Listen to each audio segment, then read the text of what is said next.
Welcome to Influential Entrepreneurs, bringing you interviews with elite business leaders and experts, sharing tips and strategies for elevating your business to the next level. Here's your host, Mike Saunders. Hello and welcome to this episode of Influential Entrepreneurs. This is Mike Saunders, the Authority Positioning Coach.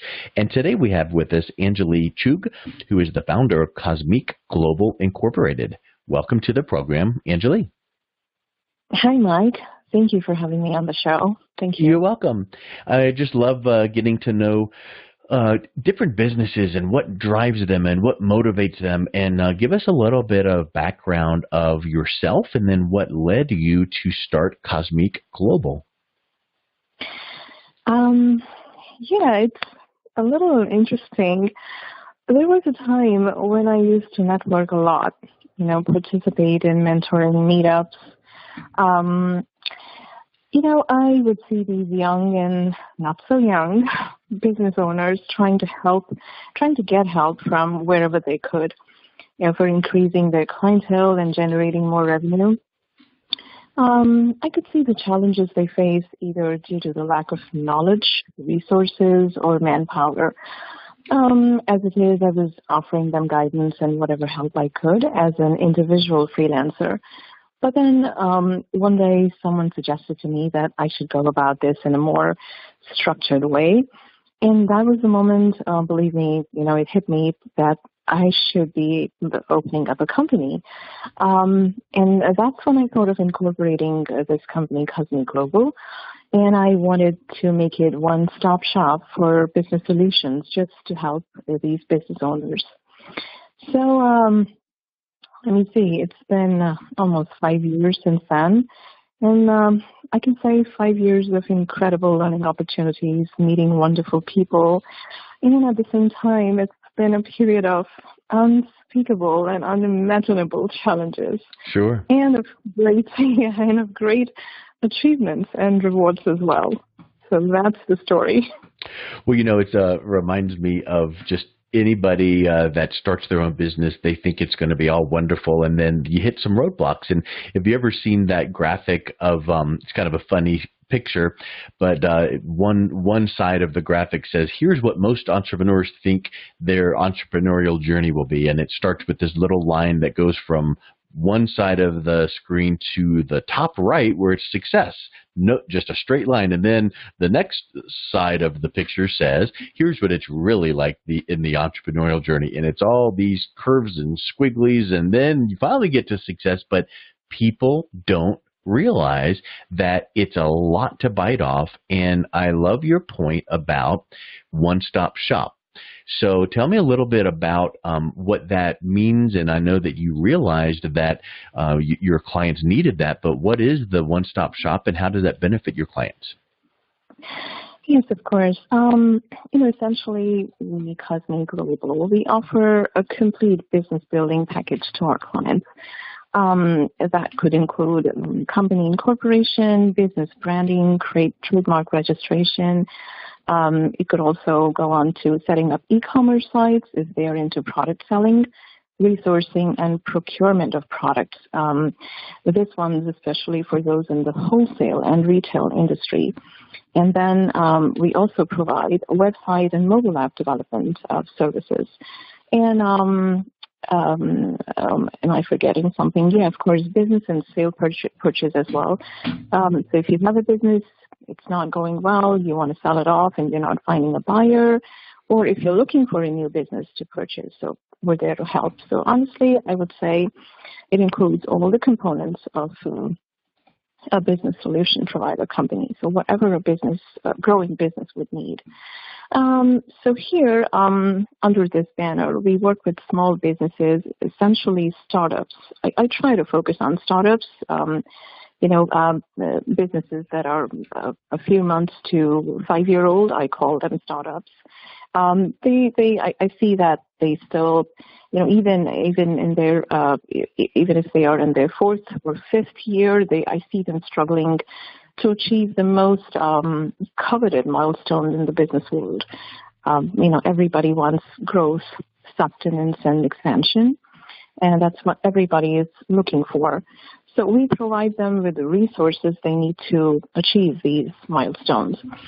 So from my experience, I would say, Mike, 80% of our clients have no clue about the type of services that can catapult their business to the next level.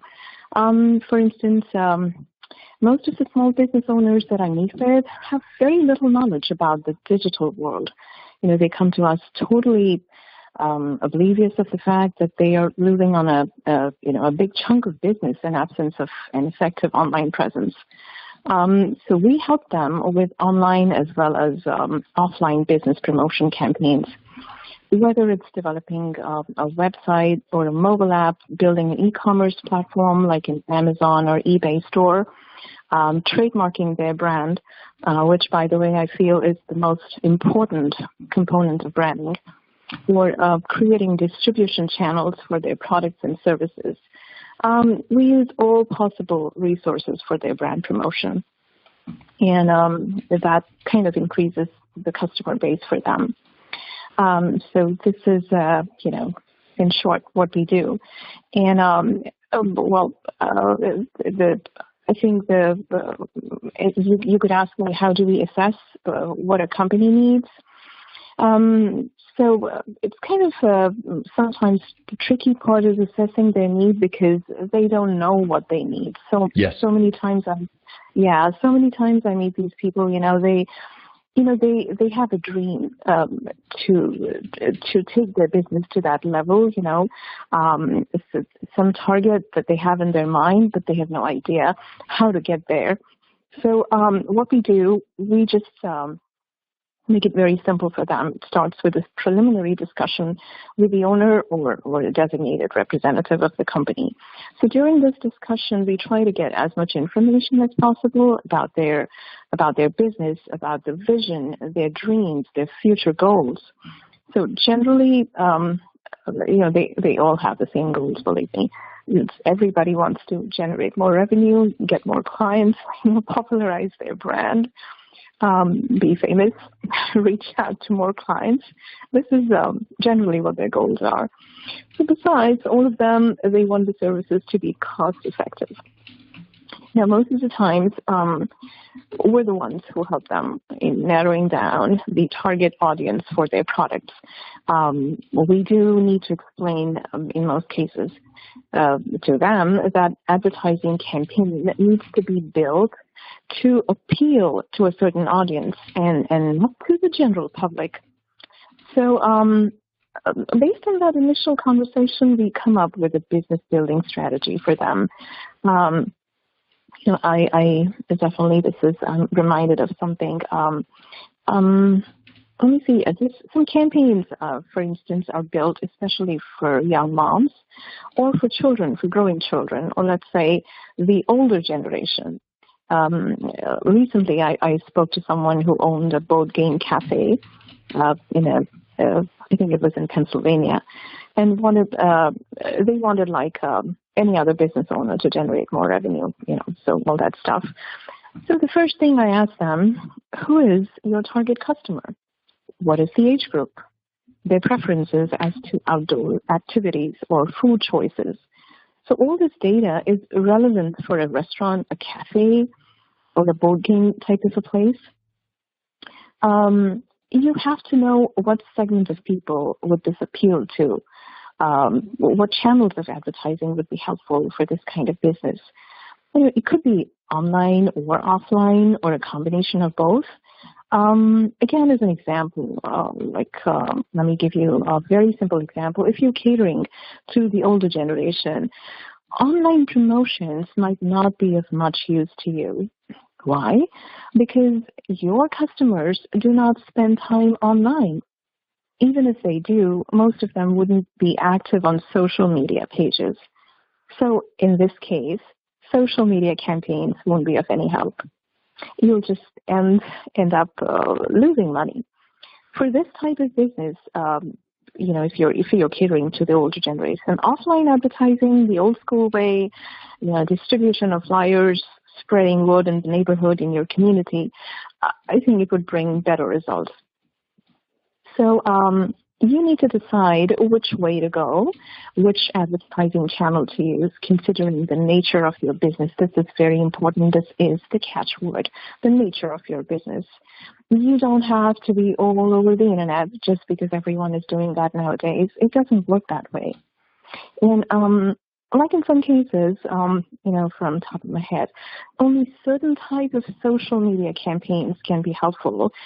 For example, if it's a restaurant, I'd normally recommend Facebook, Instagram, because of the tempting, attractive pictures of food that you will be sharing with people. It catches attention. People like to see this stuff.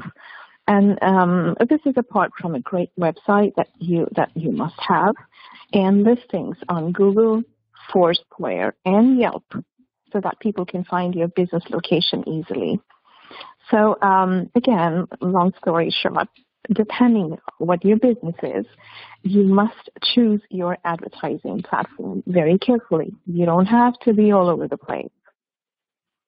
Yeah, I really agree with that. You said quite a bit there about knowing your target audience and researching, and you offer a variety of services to business owners. What do you think, which one would be most important for business growth and sustainability? Where should someone start?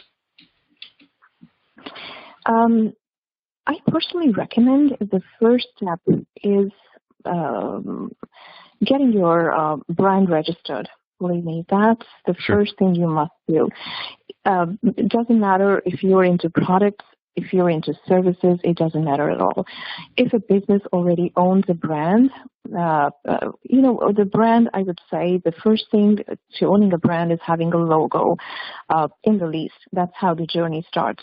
When you conceive an idea, what you're going to do, and what you're going to call your product, by what brand it is going to be known in the market, how are people going to recognize your brand. So you need a logo.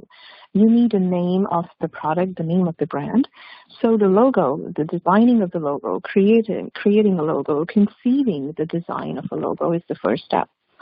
Now, if you already have that, we register that brand with the United States Patent and Trademark Office after taking the necessary input from the owner. If it's a new business, then the process starts, like I said, with designing the logo. And the logo, what I always tell people, it should truly reflect the essence of your business. It should not just be a combination of letters or some images that you like. It doesn't have to be. It should truly reflect what your business is all about. So that logo eventually becomes the brand of your company. Your question, where to start? So this is the first step of branding your business, getting the trademark registered.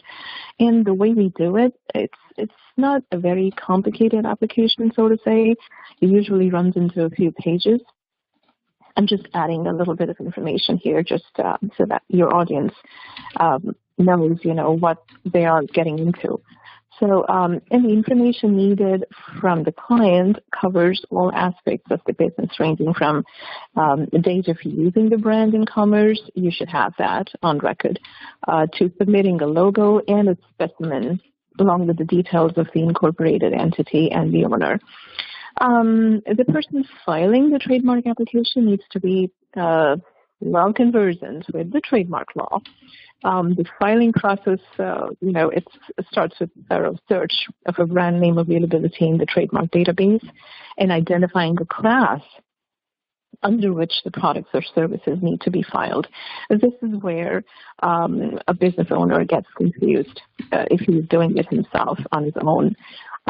Even the slightest mistake in any of the stages of filing process can lead to the denial of the application. And then once it is refused, once it's denied, then it becomes a little complicated to reinstate the application.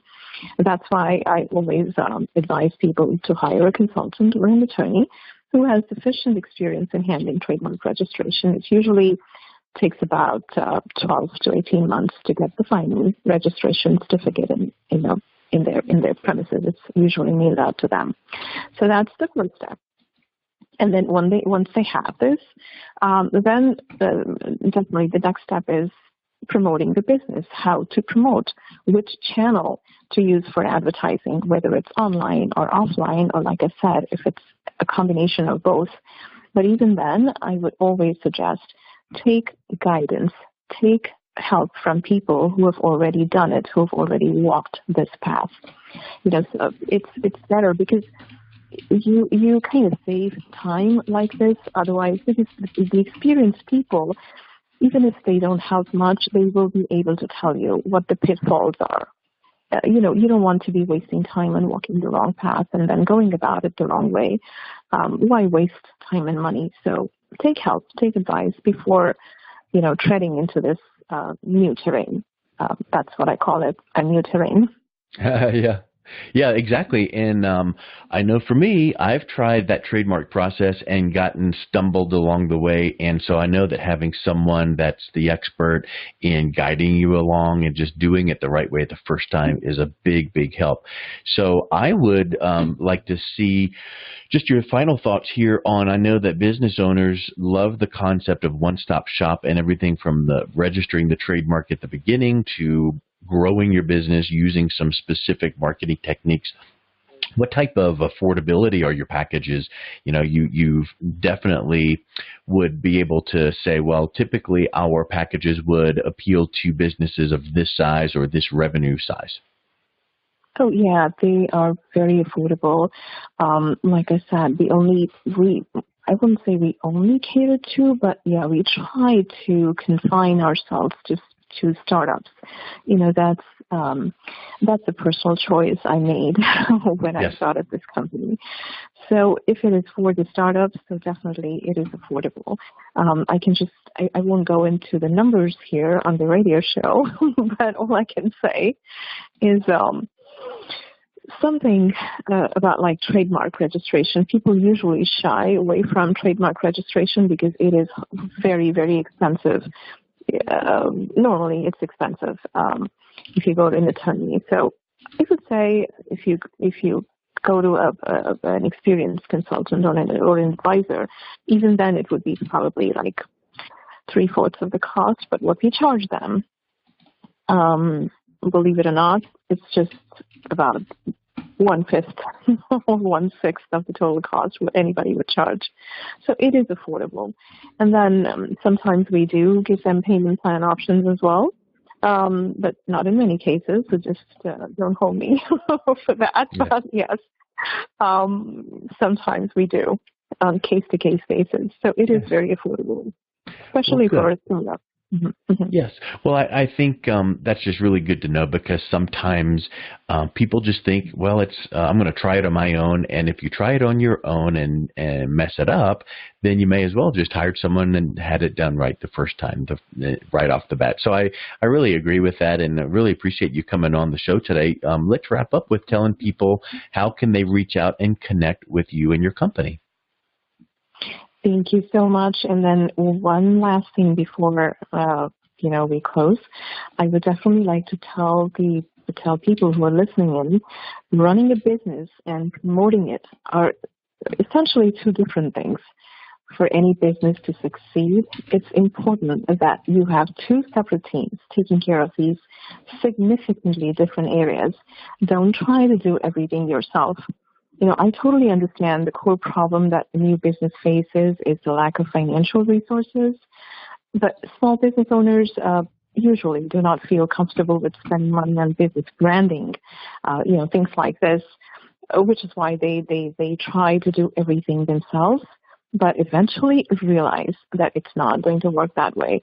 Delegating work is important because there's only so much you can do during the day, which you can accomplish during the day, but when you run a business.